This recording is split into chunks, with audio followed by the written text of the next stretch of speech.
So welcome everyone. People are going to keep jumping on, but while people are joining us, I'd love to introduce today, we have Brooke Hendricks with the Child Abuse Council. Yep.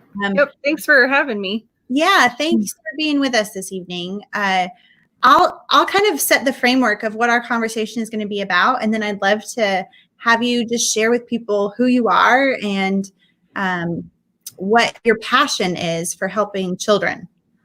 Okay, sounds good. Yeah, so for anyone joining, welcome. If you have any questions during the conversation, feel free to comment questions and we'll read them and do Brooke or myself will do the best to answer whoever the question is for.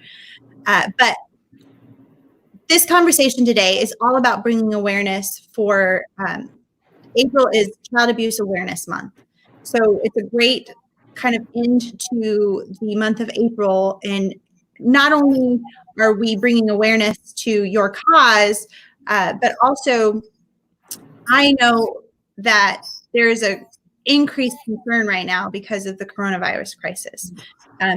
Everyone's cooped up together. Like you said, there's increased stress. We're all unsure what is happening in our economy, what's going to happen if people are out of work, that kind of thing, which creates an environment of risk for kids. So I'm excited to talk with you, Brooke, and just learn not only about the concern, but also what each person listening might be able to do to help. So thanks for being here today. Yeah, thanks again for having me. Yeah, so how long have you been involved with the Child Abuse Council? Tell us a little bit about the organization. My family has been involved with the Child Abuse Council for 13 years. My husband started out as a volunteer for basic training for new dads, and I started there as a member of a couple of their advisory boards. I've been employed there for just over 3 years. So I was the community education program manager prior to becoming the director of development and communications. So I was really kind of at the front of educating the community about child abuse and how to prevent it. Awesome. Yeah. So it sounds like your family being involved just took it to the next level, and now it's what you do as your career. That's awesome. It's awesome. Yep.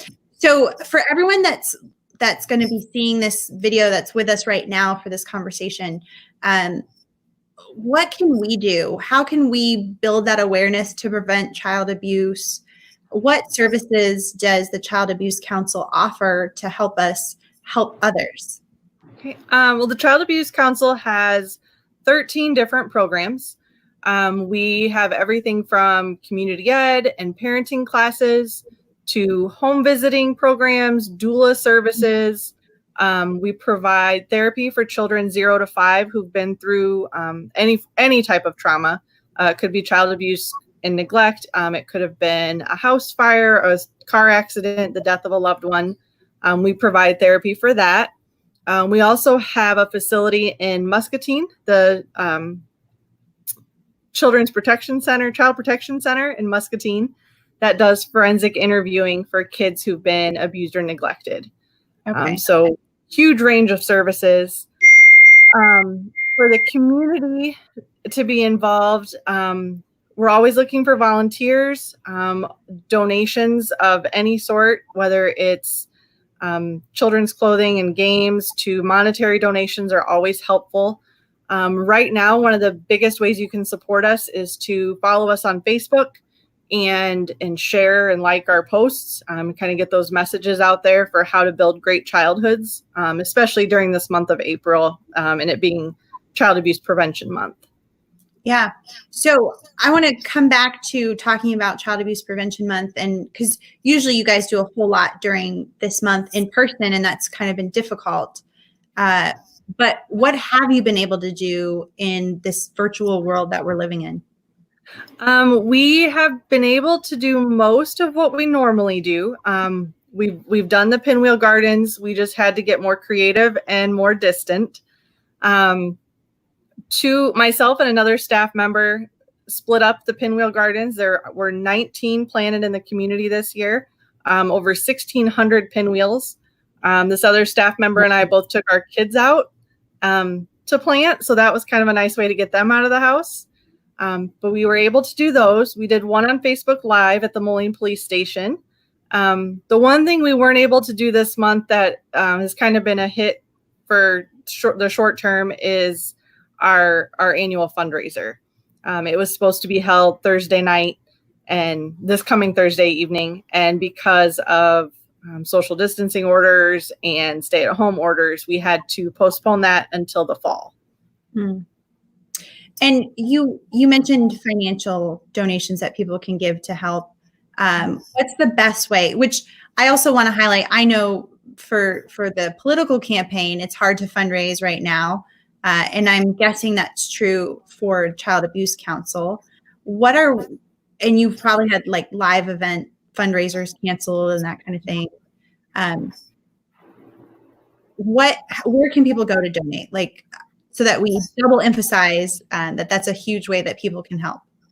If you visit our website, which is just childabuseqc.org, right there on the front page, there's different ways to donate, and it shows kind of, for a donation of $35, you can help a dad get parenting classes that are specific to dads and being, getting that, what's the word I want?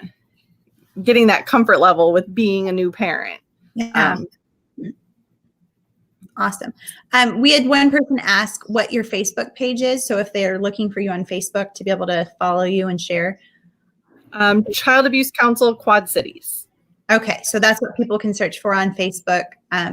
Well, I'm honored to get to help spread your mission and hopefully help prevent child abuse through what you guys are doing by spreading the word. And I want to thank you, Brooke, for coming on and having this conversation today and sharing with all of us what we can do to help during this time of coronavirus, because it is absolutely a concern that there's a risk of child abuse increasing, and that is whatever we can do to help makes a difference. So yes.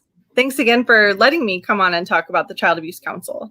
Yeah, well, I can tell how passionate you are on the issue, and thank you for all you're doing, Brooke. It really is a pleasure to get to support your mission. Yep. Thanks, Esther. Yeah. Well, thank you everyone for joining. Thanks for being part of this conversation today, and we will talk again soon. Bye, everybody.